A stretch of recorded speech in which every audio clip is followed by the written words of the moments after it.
थोड़ा नीचे लग गया था, पैर को मार लग गया था। किसको? मेरे बच्चे को लग गया था। हाँ, फिर बाद में इसमें भी लग गया था। नहीं था।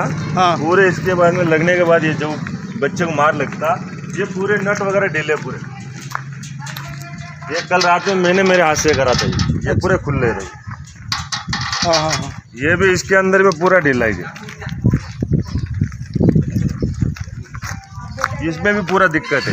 ये पूरे ढीले, कुछ काम के नहीं, सिर्फ नाम के है बस।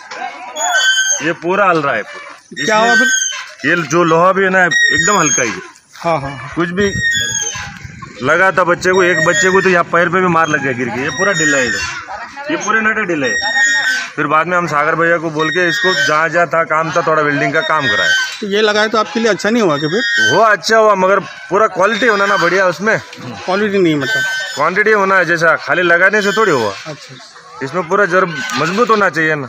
ये सब ढीले देखो, पूरे ढीले। ये अगर मैं जम के ऐसा करूँगा ना, सीधा निकल जाता है। ऐसा है? हाँ, ये कुछ नाही है, खाली नाम के लिए बस।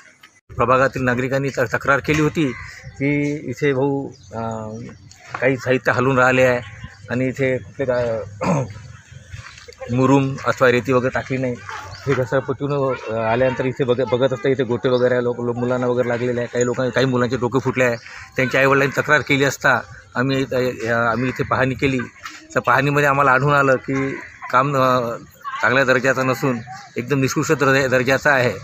आणि आज आम्ही सर्व विरोधी नगरसेवक, भाजप, शिवसेना आणि एक संघटना असे आम्ही सर्व नगरसेवक आज आम्ही इथे पाहणी केली आणि अहवाल आता मुख्याधिकारी मॅडम यांच्याकडे सादर करणार आहोत। या सर्व साहित्यांचे अंधाधुंद टाकून त्यांनी इथे दिशाभूल केलेली आहे आणि आमची मागणी आहे की ठेकेदाराला काय आधी टाकावं अशी आमची मागणी राहील। शहरामध्ये ओपन पेसमध्ये ग्रीन जिमचे काम नगर परिषदेच्या 14 घेण्यात आले आहे आणि त्याचे 8-10 दिवसापासून कामाची सुरुवातसुद्धा झालेली आहे। काही ठिकाणी फिटिंग झाले तर काही ठिकाणी अजूनही फिटिंग बाकी आहे। ज्या ठिकाणी फिटिंग झाली त्या ठिकाणच्या नागरिकांनी अनेक तक्रारी केल्या। काही साहित्य योग्य नाही, दर्जाहीन साहित्य आहे, फिटिंग बरोबर केलं जात नाही। त्या ठिकाणी मुलं बाळ खेळताना दगड वगैरे असल्यामुळे तिथं रेती टाकली नाही, काही ठिकाणी चिखलात त्या फिटिंग केलं आहे। अशा अनेक तक्रारी नागरिकांनी केल्यावरून आम्ही आज शिवसेना नगरसेवक आणि भाजपाचे आम्ही नगरसेवक आम्ही सर्व एकत्र मिळलो आणि विभाग प्रमुख स्वप्नीलजी पिदुरकर यांना विनंती केली का तुम्ही आमच्यासोबत या, आपण प्रत्यक्ष पाहणी करू।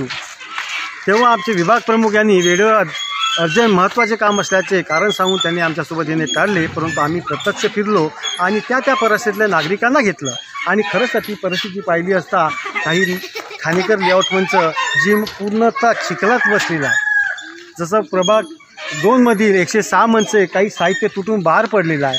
प्रभाग 1 मंचसुद्धा साहित्य तुटून पडलेलं आहे। गोरे लेआउटच्या ओपन प्लेसमध्ये मला वाटते 1-2 दिवसात त्याची देखभाल जर व्यवस्थित केली ना नगर परिषद, त्याच्यात मुलांचा अपघात होण्याची दाट शक्यता आहे।